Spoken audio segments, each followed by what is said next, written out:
9 to 10 p.m., Monday night on Liffey Sounds.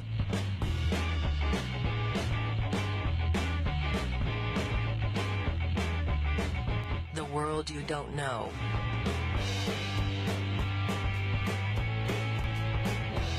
The world you don't know. 9 to 10 p.m., Monday night on Liffey Sounds.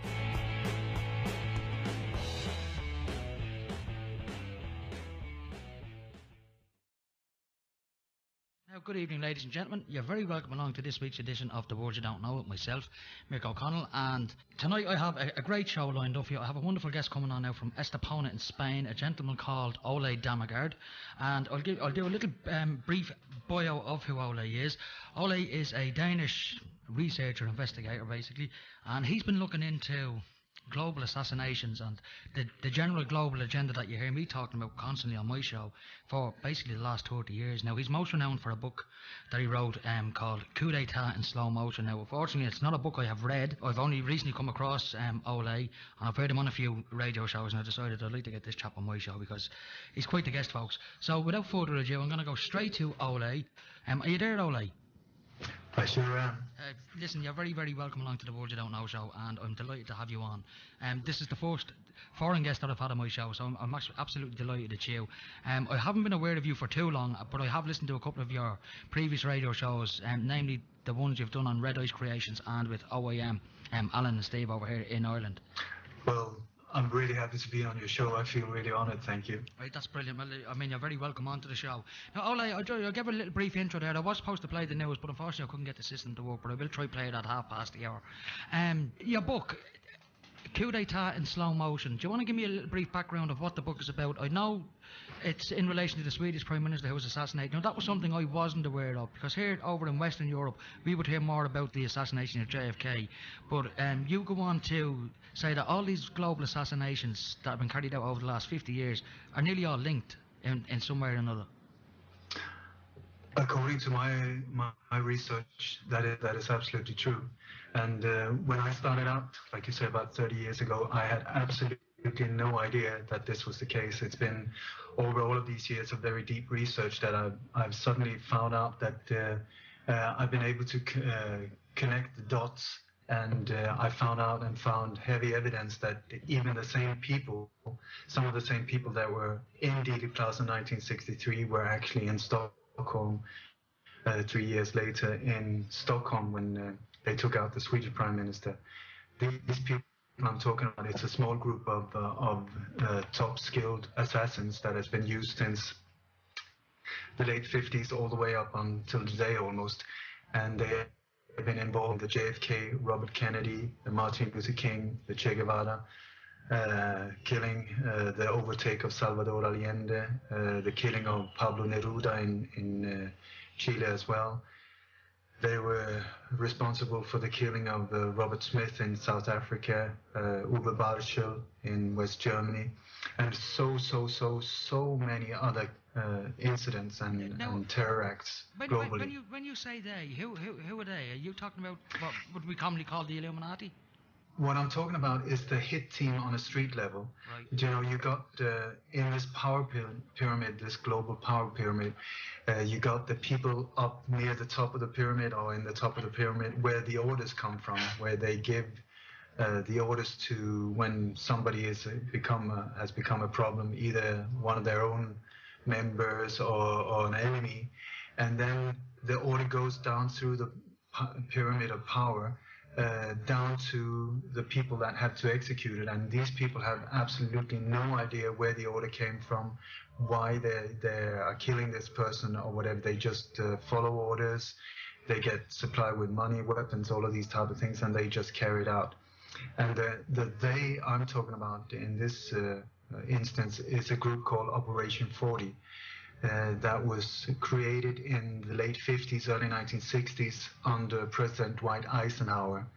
What they wanted was a group of, like a killing machine they could use globally, so that wherever they had a problem with a foreign prime minister or president or whatever, or just an enemy they wanted to get rid of, they could use this team of assassins.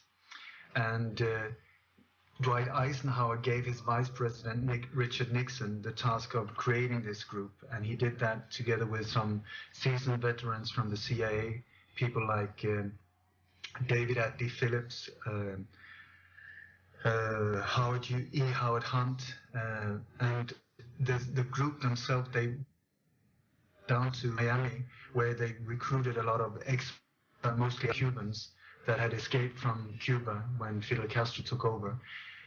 These people, there was about 86 of them.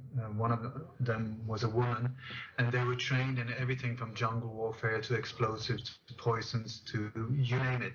And they were very central in the JFK assassination. Can I just say, in relation to the JFK assassination, I seen a documentary many years ago online called JFK to the Bush Connection, and it put forward an extremely convincing case to me anyway, that the Bush family were directly involved in the assassination of JFK on behalf of basically the Federal Reserve System, the elite banking industry.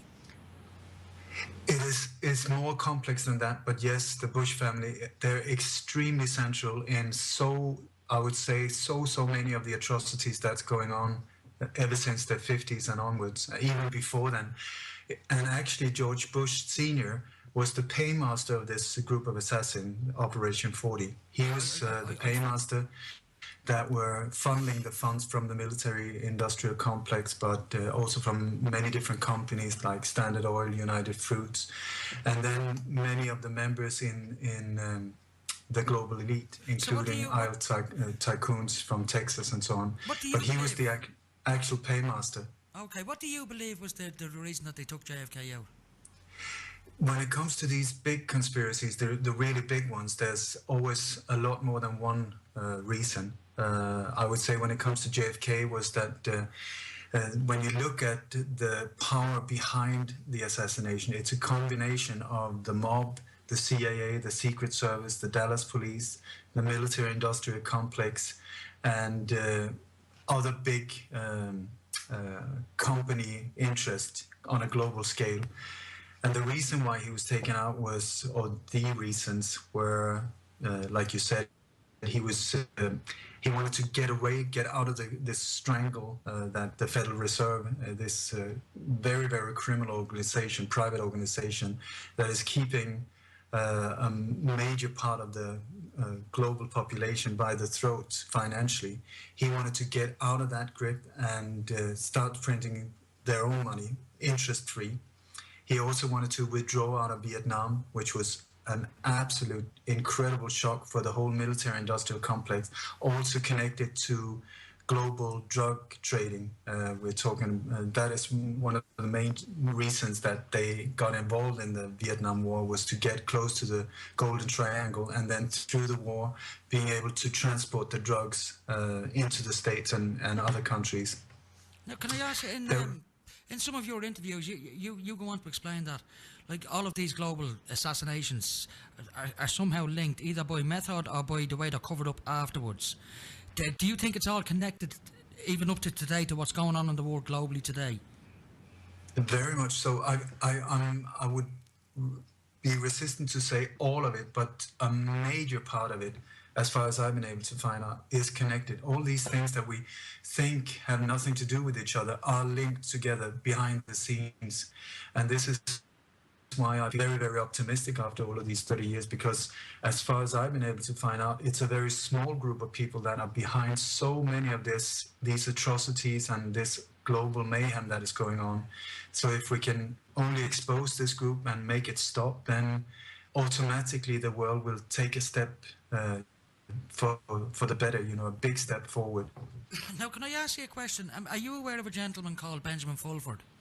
Yeah. Now, I mean, I follow his blog, and the only reason I tend to follow it, a lot of people tend to call him a crackpot online and stuff like that, because he doesn't really make public appearances. You tend to get these videos out on YouTube that it's a synthesized voice that's reading out the blogs that he puts out.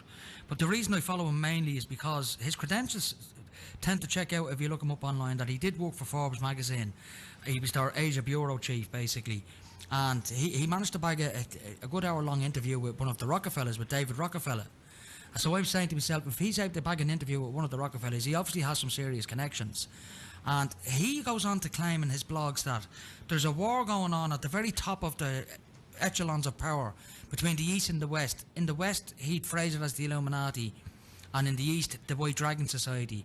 And what he claims is the White Dragon Society want to rid the world of the Illuminati and make the world, you know, a utopia that everybody seeks, a world of peace and tranquility for everybody. I tell you, when it comes to his appearance, if we take that first, I totally believe in his credentials, in the truth of his words and so on. His appearance is very often that he looks paranoid and somewhat afraid. And I tell you, if you have been up against these people, like the people I've been facing and the forces, there's no wonder if he's been scared and paranoid and all of these things for a good reason, because there's so many people that have been taken out, and he has put himself in the line of fire big time. So I can totally understand if he looks weird, if he looks worn out, if he's dark under the eyes and look paranoid. When it comes to the East and the West, I know most of this through him, so I don't know so much about the East part of this, but I do believe that the Western part, the Illuminati, that is cracking down, is falling apart now because there's such an amendment going on globally, exposing what's going on, because this power elite, or I call them the minority, because they're like a few thousand. They've been able to get away with all of these awful things for so many years, just because we've not been aware. So many of us have been totally asleep, and they've been able to pull pull the strings from behind the curtains and in the darkness. And now the spotlight is being aimed at them. I think the future looks wonderful. Now, can you tell me as well? I think your journey on this truth quest, I mean, it's just a term I'll use just to cover, you know, your last 30 years of research, began, I suppose, with the assassination of the Swedish Prime Minister. Do you want to talk a little bit about that? Because that was something I wasn't aware of. No, it began with the JFK assassination. Okay. That was the one that I got into the whole thing with. And I read, I don't know, a couple of hundred books. I saw everything I could get hold of. I got more or less obsessed trying to find out what had happened that day, because that assassination is like a masterpiece when it comes to these conspiracies. It's layered, and still 50 years down the line, there's still so many mysteries involved. So they did a great job with that one. But the more I got into that, the more interested I became of the Robert Kennedy assassination, the Martin Luther King, Abraham Lincoln, and so on. And after a while, I started to almost become aware of like a template that they were using, that the assassination was carried out in different ways, but the template and the cover-up was being almost done identically. So I started looking at it from a higher point of level, looking upon it like if there was a possibility that these events could actually be connected. And the more I dug into it, the clearer it became that it was the same power elite that was behind this. I say this after 30 years. This took me so many years to find out. But during these years, the Swedish Prime Minister, Olof Palme, was gunned down in the streets of Stockholm. And as usual, it was done by a lone crazy guy. At least that's the official story. And I would suggest that every time you hear the word lone nut or lone crazy guy, you should put a big question mark to whatever it is they're trying to push down your throat, because this is part of the template. And the reason they use this lone nut or crazy guy or for these assassinations is because if the assailant is alone, then there's no planning behind the crime. There's no conspiracy, because a conspiracy is two or more people deliberately planning a crime, you know. So if he's alone, there's no conspiracy, and if he's crazy, there's no motive, you know. So you don't have to dig into it. He was crazy, he just went out, shot the guy, boom, case closed. So most of the times with these lone nuts that are absolutely totally innocent, all of them are innocent, they're just being used as the fall guy for this. So what they try is to get the guy shot getting shut down, like either killed or put away forever in a jail or so on. So, and this is the way they put together these assassination teams, and also the investigation of these major crimes. When there's this type of conspiracy, the investigation is part of the crime. The investigation is made up by people involved in the assassination. Very important to understand. Which means the investigation is going to go nowhere. That's the whole task. Yeah. The task is for them to, as soon as the shots are fired, they move in, they knock out all normal, honest, decent police detectives and investigators. They're just pushed to the side. This own investigation that mainly consists of people that they control through Freemasonry or other ways, political ways.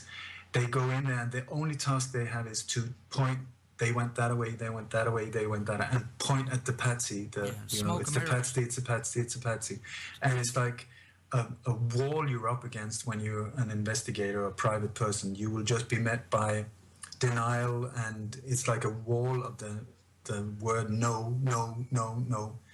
But that investigation is always also dangerous for people like myself, because it's the investigation. If you keep approaching them and keep pushing, they will then indirectly have you taken care of, either beaten up or harassed or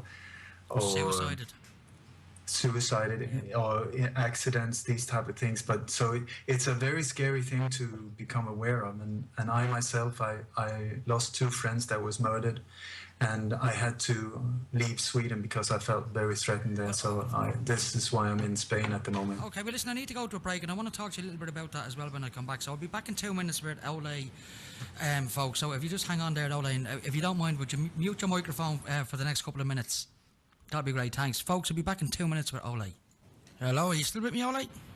I sure am. That's brilliant. Just before the break there, you were explaining to me that you did live in Sweden, even though I believe you were born in Denmark, is that correct? I was born in Denmark in a family that was very much involved in the resistance movement against the Nazi occupation during the Second World War. And I grew up with all these stories about how important it is to stand up against whatever is being suppressed or pushed upon you in the form of lies or occupation or so on.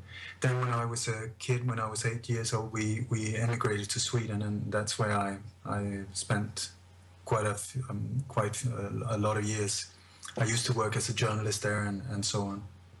Right, and then you moved to Sweden then. Now, you were saying there just before the break that you felt your life was in danger in Sweden because of the investigative work you were doing. Can you tell me what happened? No, we were a small group of people that was private people that was very, very concerned about what happened with the assassination of the Swedish Prime Minister, because it was very apparent after just a year or so that something very wrong was going on. And once I started seeing the same signs as in the other assassinations, I just felt, my God, I need to go there. So I moved to Stockholm. I started working as a bus driver. I took whatever jobs I could just to be able to do as much research as possible. And I joined a small group of private people. Like I said, there were former lawyers, former police officers, and just ordinary people as well that was really trying to find out what actually happened that day in Stockholm. And for many years, I just did, I approached as many of them as possible to learn as much, because they were doing very heavy research, many of them. And in Sweden, I tracked down, I would say, more or less everybody who was involved in the assassination, which is in my book, Coup d'etat in Slow Motion. I've got all the names, the photos, the whole thing. It was not a Swedish assassination. It was a global conspiracy behind it, with an international hit team on site taking him out with local backup. What do you think the reason for taking him out was? What was he doing politically at that time that was a threat, I suppose, to the global elite, that they felt the need to have him taken out? I tell you, I gave a 9-hour interview on Red Eye's Creations on this assassination because it is so complex, so multi-layered.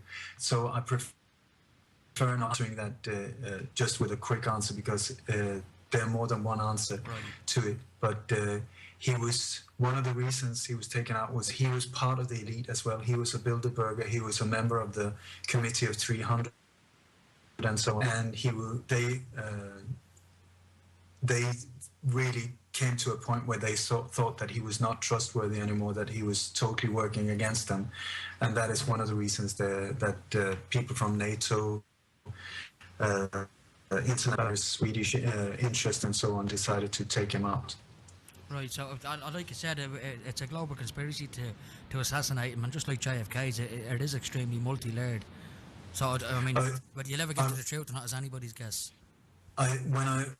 Since I've been looking into so many different assassinations, the JFK and the Olof Palme, these are the two, they are on the same level when it comes to complexity. Both of them blamed on a lone patsy, but that is absolutely not the real truth. No, I mean, the official JFK story, that was completely debunked anyway. If anybody wants to believe that Lee Harvey Oswald had anything to do with that, I mean, he might have been involved at some small level, but he certainly wasn't the trigger man. No, he was not involved at all. He was actually trying to stop the whole assassination. So in my eyes, after 30 years, and I tell you, I have looked into this assassination big time, and he was more of a hero than anything else. And that is also one of the reasons they took him out, because he knew too much. Right, it's very interesting. Now listen, I want to fast forward to what's going on globally at the moment. This new terror group, ISIS, what do you make of them? Do you think it's all made up? It's to be able to carry out what is called the New World Order. They need a boogeyman. That is what it's standard for all of these operations that they carry out. They need a boogeyman. They need someone to blame on. They need an enemy from the outside. And so in the Cold War, there was the Russians, the East Germans, then they started using the Muslims, and then Al-Qaeda, they made up Al-Qaeda, which is a total CIA creation. And then Al-Qaeda has become more and more exposed of being just that. And now they just changed the name of the whole operation, as far as I'm concerned. As far as I understand, it's just a different name of the same boogeyman that they use as an excuse to continue carrying out their agenda. I mean, I'd never heard of ISIS. I mean, the first time I heard of them was about 2-3 months ago. I was sitting at home and... It's the same for you and everyone else. Yeah, Nobody had heard a word. I was just flicking through the news, and next thing on Sky News, they come out with this new terrorist group overtaking Iraq called ISIS. And when I heard the name ISIS, because I'd looked so much into symbology and ancient religions and stuff like that, first thing that came into my head was Isis, wife of Osiris, god of war. There you go. You know, and I thought to myself, you couldn't make this up. This is how desperate they're getting. I mean, it's almost comical. But it is, once you start seeing into many of these things that they carry out, it's become so sloppy because I think they're getting very stressed, for time because of this awakening that is going on. So they're just trying to pull it off, more and more and more and more. Like these, in the old days, they really put a lot of effort into conspiracies, a good budget, skilled people, good time to prepare, so on, when it came to JFK, 9/11, these type of major ones, like scare of the week. They need to keep people scared all the time. So you have all these mass shootings on a weekly basis, and now they're just spreading it. Yeah. And so people, the whole idea is to get you shit scared.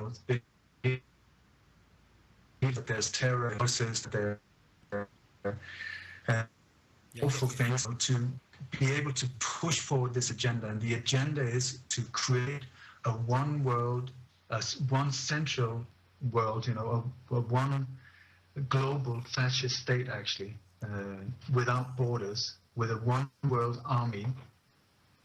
Now, if we have a one world army... NATO and sorry? If we have a one world army, people say, but if there's only a one world army, who's the enemy? And, I tend to, I just tell people, well, it's you, the people. There is no other enemy. It's not there to defend us. It is there to control us. This is the scary thing. Not control, And they want a one world digital currency once again to control us, because once you don't have the normal notes and coins, if your credit card doesn't work, what do you do? You're gonna The start one that controls the computer controls your life. I tell you, this is a very scary.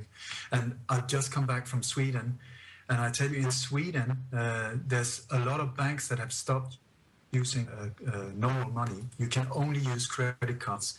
Even if you go and buy groceries, if you go to the marketplace and buy vegetables, they have credit card machines as well. Yes. You can hardly, it is moved forward so fast in Sweden. And I think sometimes they're using Sweden because Sweden consists of a population that are very afraid of conflicts and adjust very easily. And so they test these things out there, and then if it works fine, they move it on to other countries. Yeah, I think what they're doing in this country is, because Ireland we did have a reputation for being, a rebel country, that we'd get up and fight back, particularly against the British Empire, and I'm sure you know about our history in that respect. Yeah. But because our water over here is extremely heavily fluoridated, the whole bloody country is dumbed down. And like I tell people, the reason they fluoridate the water is the same reason the Nazis and Joseph Stalin did, to pacify the population. That's the whole idea. And they're doing that here. That is the whole idea. And in one way, in a sick, twisted way, you should almost feel it as a compliment because you, as far as I know, you are one of the world's most fluoridated countries. Yeah, we are, yeah. So, but there's a big campaign going on in this country to eventually put a stop to the fluoridation of water. Thank God for that, because it is pure poison, It is pure poison. But listen, Ole, I need to go to the news now, so do you mind holding on? For sure. Right, folks, I'll be back in 4 minutes just after the news with Ole Dammegard. Talk to you all very soon. Now, Ole, are you still with me? I sure am. That's brilliant. Now, listen, I just want to get your views now on what's going on around the world over the last couple of years in relation to false flags. And two I want to mention are two of the most recent ones.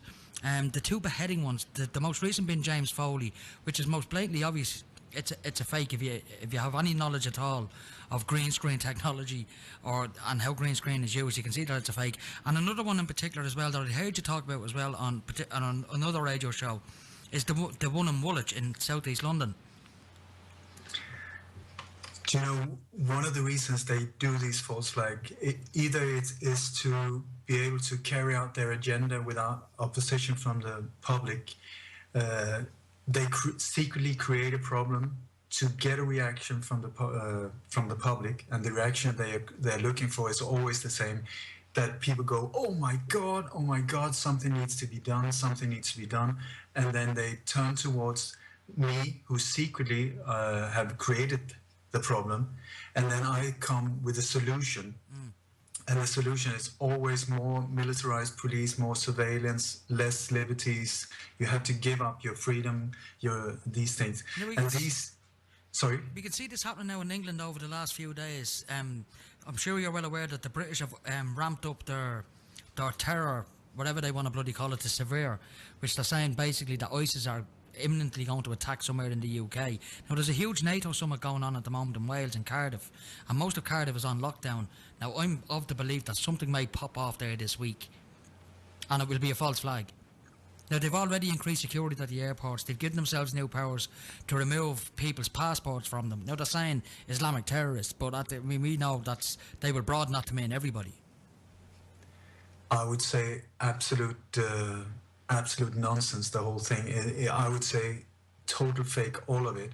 But to, once again, get to your liberties, get you to give up your liberties and make it okay for them to move in with more military force and more and more control in every way of life. So I would be very aware of possible false flag operations, and also I would like to encourage people, if you see any signs of these type of things, please start filming them. Even if you see that that maybe somebody looks like they're setting up like a film set or something like that, film them, get it up, stream it up on YouTube right away, and possibly be part of stopping an operation like that. Yeah. And if by any, if it actually should happen that a false flag was pulled off in the area where you are, where you have been filming. This type of filming can be of great importance afterwards as evidence to be able to prove what actually happened. I mean, but one of the big ones that stood out mostly for me was the Boston bombings. I mean, within minutes, I said to myself, this is a false flag, because I was looking at some of the people lying on the ground, and they weren't behaving the way you would expect people who have just been caught up in an explosion to behave. It was like they were waiting on their cue to either move or say something or do something. And then within the next couple of days, then there was literally hundreds of photographs posted online purporting to this fact that it was staged, and it looked staged. The thing is, when you look, when I come to a crime scene, I always use what I call Farmer Brown logic. 1 + 1 = 2. Yeah.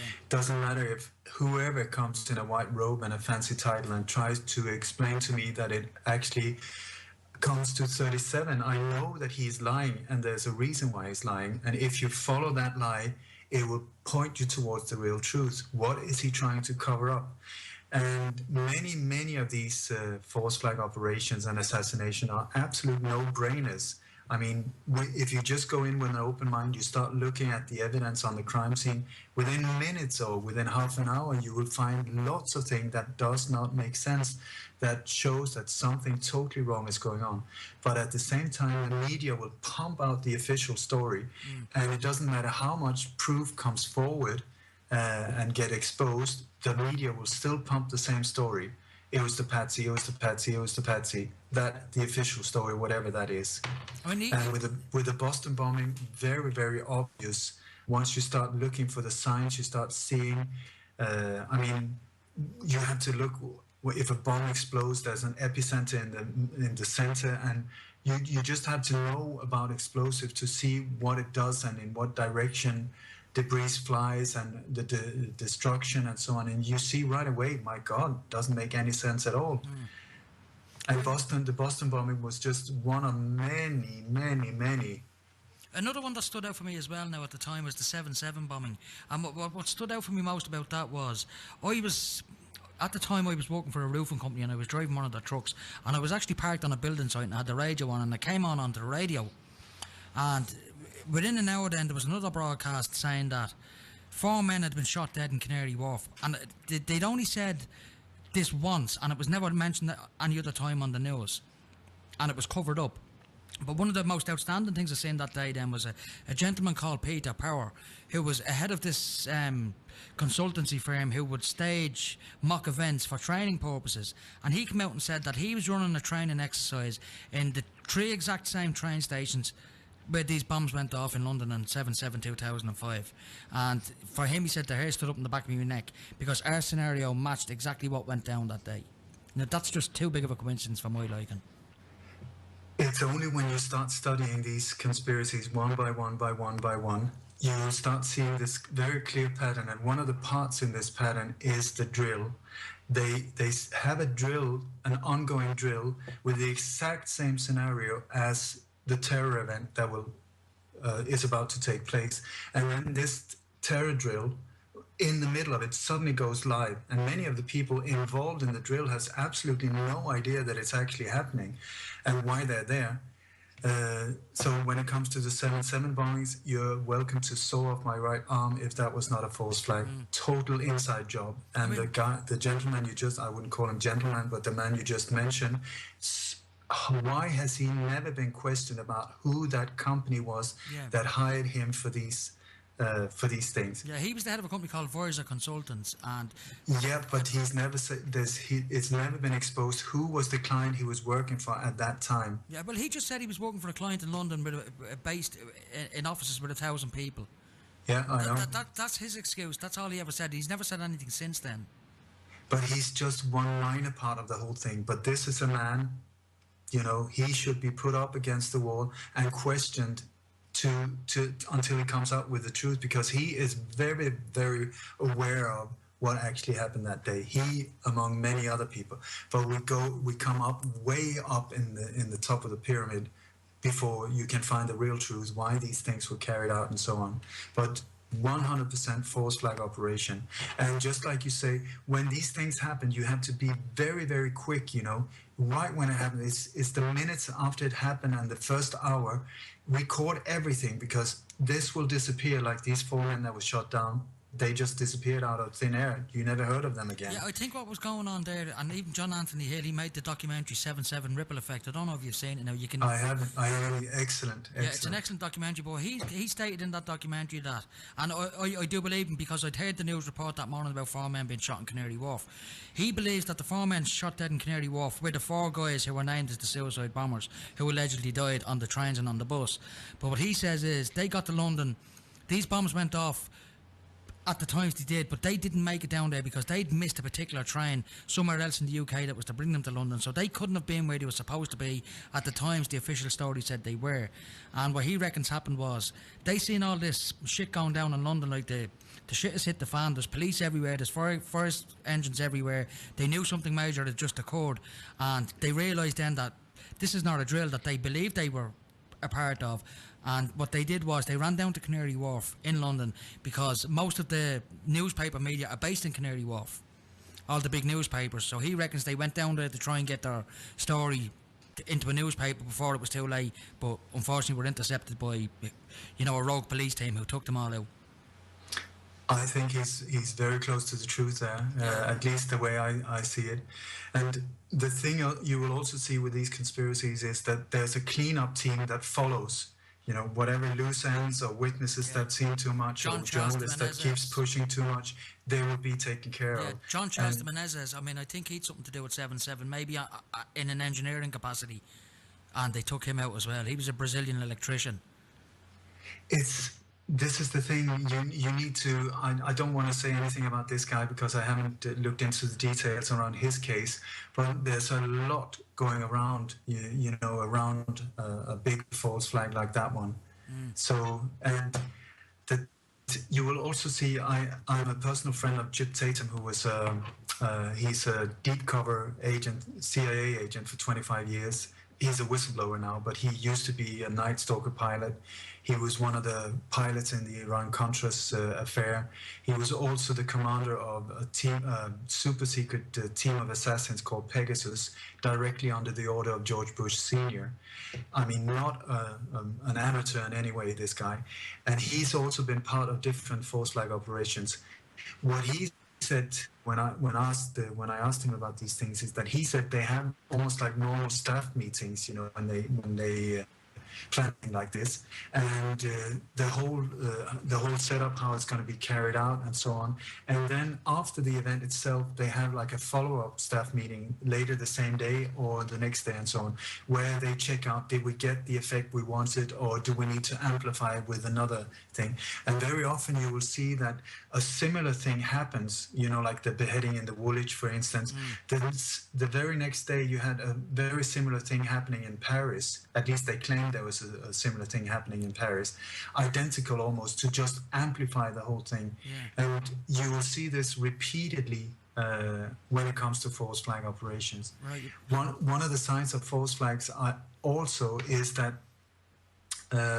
many times by the major news stations and so on, just within minutes of it happening, they will push forward the solution, either if it's stricter gun control, or that it's let's go kill bin Laden or Saddam Hussein or whatever. They will point you in a direction that they want to go.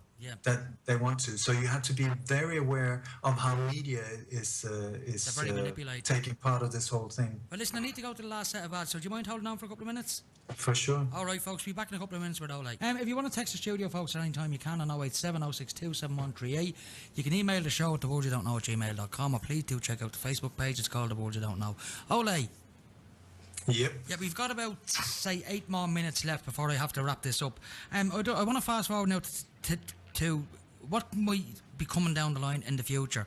With everything that's going on now, there's a lot of talk online that the powers that be, the Illuminati, the Cabal, whatever name you want to put on them, are basically losing touch with themselves and everything else that's going on, and they're basically falling apart. This is where they appear to be getting so desperate. Like the last 6 or 7 false flags, if you want to look at all of them, have all been very sloppy.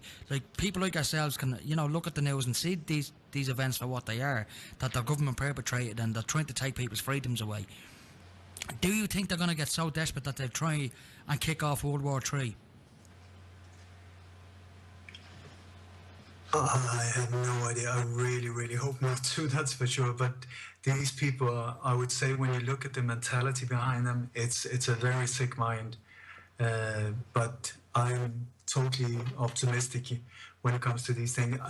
But I think it's very important that we are aware of these false flags that they're going to pull on us and try to distract us with and get us to buy.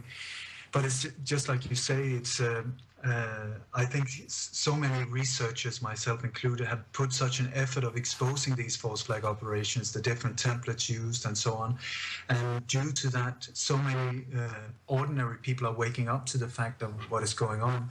And it's also with these false flags, it's like when you have a mass shooting, it's almost like, the film Rocky. The first one was good, the second one was not so good, the third one you started getting tired of it. But then if you start to do Rocky 18, people won't buy it. You run out of themes, you run out of different scripts and so on. And it's the same with these false flags. They've used them all, and it will just repeat itself. And so I just think if we stay very focused and not buy into what they try to push us into, we're going to be fine, Yeah, I mean, I've covered shows before now on consciousness, on the nature of consciousness.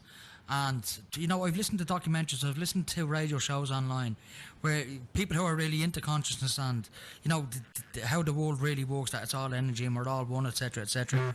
And what they were saying, like an event like 9/11, for example, was designed, I suppose, to try and traumatise humanity, but it didn't work because so many people. This is the whole idea. Their tool is fear, terror, and fear, and that is how they try to control us. That is why they're pushing all this crap on us through media, through magazines, TV, you name it, is to get us down, down, down, and low in energy.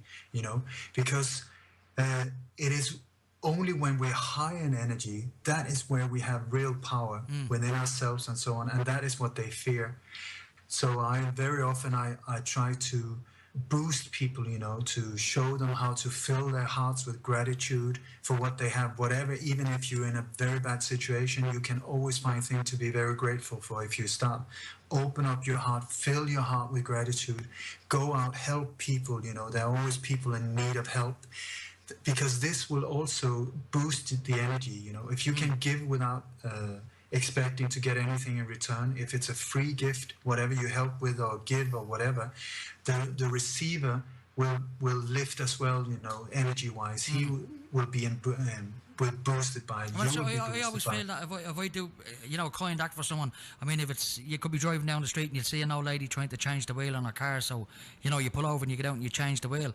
And I have done that, like in car parks, and I've always felt great about it, And you'll go and you tell somebody else that about what you've done and how it made you feel, and it tends to perk them up a little bit then as well.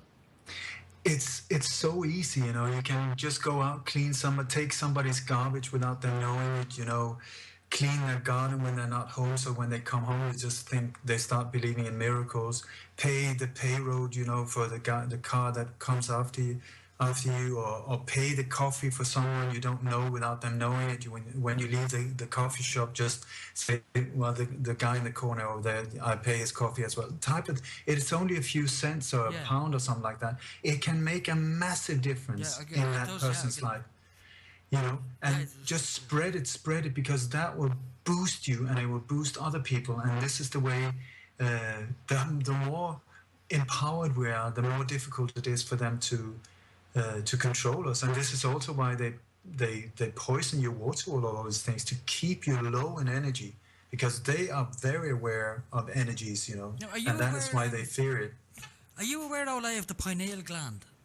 Yeah. And the fact that, well, I'm not saying it's a fact because I'm not a scientist, I'm not a brain doctor, but I mean, I've learned an awful lot of stuff about the pineal gland over the years. And, the great mystics will say, well, your pineal gland is what allows you to get in touch with your higher self, to communicate with the spirit world, to communicate with the oneness, I suppose.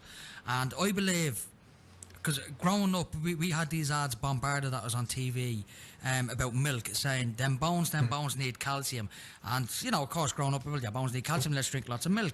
But then I started saying stuff as an adult about the pineal gland and the fact that it won't work if it's calcified. And then I'd look back to those ads and say, it's no wonder they were telling us to drink so much milk. And then you've got the fluoridation of the water, which has a similar effect on the brain as well. We're so out of balance at the moment, you know. We need to get back in balance, need to get back, you know, back to nature.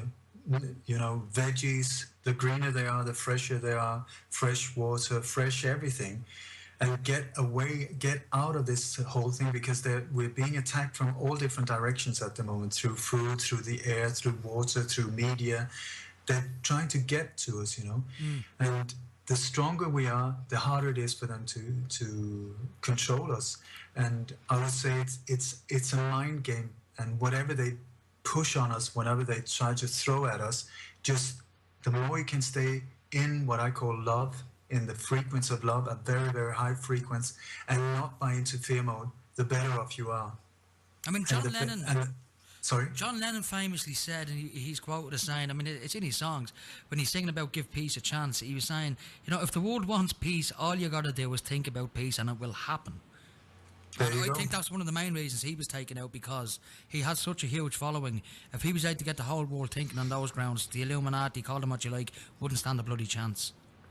If you become aware of the power of your mind and how creative your thoughts are, then you will also find out how important it is to focus on the thing that you want to accomplish, to focus on peace, to focus on all the beautiful things in life, and get out of the trouble mode, you know, the depressed mode where you only think of yourself and me, mine, and my problems, and so on. Well, it's like David Icke says, everything in the universe is just an illusion. The only truth that exists in the universe is love.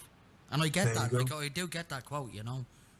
It makes an awful lot of sense, because, you know, if you hate somebody, or you tell yourself you hate somebody, well, you only think you hate them. But I mean, if you've got a child, a little baby, and you love that child, you know deep down, you feel it, it's there, you know you love that child. It's not an illusion. Do you know, my website is called Light on Conspiracies, and this is the angle I come from, you know, from the angle of love. I'm not here to spread fear or hate or anything like that. I come from love, but by exposing these dark corners, because it is almost like there's this cancer growth that is is trying to kill this beautiful body, if you look at the world. And we need to expose this cancer growth, you know, and stop it from spreading, because otherwise it will take us down. And it will. Well, Ole, listen, I've come up to the very last minute, so I will have to part company with you. And I'd just like to say on behalf of myself, the show, I'm the only person on the show, but on behalf of the world you don't know and my listeners, thank you very, very much for coming on. You're most welcome, and anytime I'm right here, you know. And your website is lightonconspiracies.com. That's the one. That's brilliant. Ole, until I talk to you again in the future, and I do hope to do so, thanks very much. You're most welcome. Thank you, and goodbye. Talk to you again soon. Bye-bye. Bye-bye. Now, ladies and gentlemen, that was Ole Dammegard, an absolutely fantastic guest and an absolutely eye-opening interview. He's absolutely great. Now, it was a brilliant interview, and I really, really enjoyed it. Folks, this has been The Word You Don't Know, so until next week, be kind to yourself, and I shall talk to you all soon. And hopefully, folks, with the wonders of Skype, now that I have Skype on the system, I do have some good interviews lined up. I do have a lady coming on next week, a lady called Karen Quinn Tostados. You can look her up on unitedwestrike.com, and she'll be coming on to talk about pretty much similar things, about what's going on around the world and what we're not being told by the mainstream media. So until next week, folks, take care and be kind to yourself, and I'll talk to you all very soon.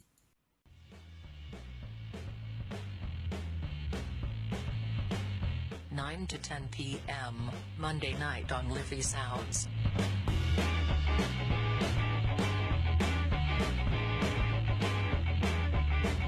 The world you don't know.